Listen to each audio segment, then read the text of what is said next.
ஒரு ஊர்ல ஒரு பையன் இருந்தானா. அவனுக்கு வானத்துல இருக்கிற தேவதையை கல்யாணம் பண்ணிக்கணும்னு ஆசையா. உடனே அவன் ஒரு லெட்டர் எழுதினானா. இந்த லெட்டரை யார் நம்மளுக்கு வானத்துல கொண்டு போய் சேர்ப்பாங்க அப்படின்னு அவனுக்கு ஒரு யோசனை இருந்துச்சான். ஸோ அவன் என்ன பண்ணானா, ஒரு பருந்து கிட்ட போனானா. அந்த பருந்து சொன்னிச்சான், என்னால ஓரளவு உயரத்துக்கு தான் பறக்க முடியும், அதுக்கு மேலே எல்லாம் பறக்க முடியாது அப்படின்னு சொன்னிச்சான். உடனே அவன் என்ன பண்ணானா, அந்த லெட்டர் எடுத்துட்டு போயிட்டு ஒரு ஜிராஃப் கிட்ட கொடுத்தானா. அந்த ஒட்டகச்சிவிங்க என்ன சொன்னிச்சான், என்னால் ரொம்ப உயரத்துக்கெல்லாம் எட்டி கழுத்தை நீட்ட முடியாது, அதனால வானம் அளவுக்கெல்லாம் எனக்கு எட்டாது அப்படின்னு சொன்னிச்சான்.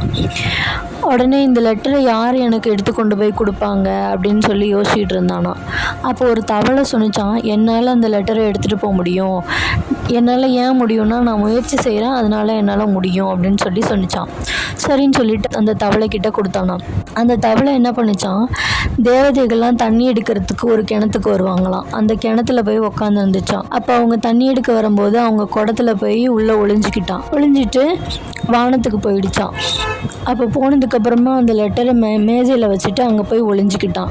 அந்த லெட்டர் அந்த தேவதையோட அப்பா படித்து பார்த்துட்டு, இந்த லெட்டரை யார் எழுதுனது அப்படின்னு சொல்லி யோசிச்சுட்டு இருந்தாராம். இப்போ யாருக்குமே அது யார் எழுதின லெட்டர் அப்படின்னு தெரியலையா. என்ன செஞ்சாராம், நீ என்னோட பொண்ணை கல்யாணம் பண்ணிக்கலாம், ஆனால் நீ அதுக்கு என்ன செய்யணும்னா ஒரு பேகு ஃபுல்லாக காசு கொண்டு வரணும் அப்படின்னு சொல்லி ஒரு லெட்டர் எழுதினாராம். அந்த லெட்டரை திருப்பியும் அந்த தவளை என்ன செஞ்சுதான் எடுத்து கொண்டு போய் அந்த பையன்கிட்ட கொடுத்துச்சான். அந்த பையன் என்ன செஞ்சானா, இது என்னால் முடியாதே அப்படின்னு சொல்லி சொன்னானா. அப்போ அந்த தவளை என்ன பண்ணிச்சான், என்னால் முடியும் அப்படின்னு சொல்லிட்டு இவன் கொடுத்த காசை வாங்கிட்டு திருப்பியும் அதே மாதிரி அந்த கிணத்துல போய் உட்காந்து இருந்துச்சான். அந்த குடத்துக்குள்ளார போய் ஒளிஞ்சுக்கிட்டு அந்த தேவதைகளோட மேலே போயிடுச்சான். அந்த காசை எடுத்து வச்சுக்கிட்டு அவன் என்ன செஞ்சானா, இன்னொரு லெட்டர் எழுதினானா. நீ என் பொண்ணை கூட்டிட்டு போனோம், அப்போ நீ என் பொண்ணை கல்யாணம் பண்ணிக்கலாம் அப்படின்னு சொல்லி ஒரு லெட்டர் எழுதினாராம். அப்போ என்ன பண்ணாங்களா, அந்த லெட்டரை திருப்பியும் அந்த தவளை எடுத்துட்டு போய் அவன் கிட்ட கொடுத்துச்சான். அப்போ கொடுத்தப்ப அவன் என்ன செஞ்சு அவன் சொன்னானா, என்னால் இது செய்ய முடியாது, ஏன்னா எனக்கு மேலே போறதுக்கு தெரியாது அப்படின்னு சொல்லி என்னால் முடியாது அப்படின்னு சொல்லி சொன்னானா. அப்போ அந்த தவளை சொன்னிச்சான், நான் அந்த பொண்ணை கீழே வர வைக்கிறேன் அப்படின்னு சொல்லி சொன்னிச்சான். சரி நீ செய் அப்படின்னு சொல்லிட்டு அவன் சொல்லிட்டானா. அந்த தவளை அதே மாதிரி மேலே போனுச்சான். மேலே போயிட்டு என்ன பண்ணிச்சான், அந்த குடத்துல எல்லாம்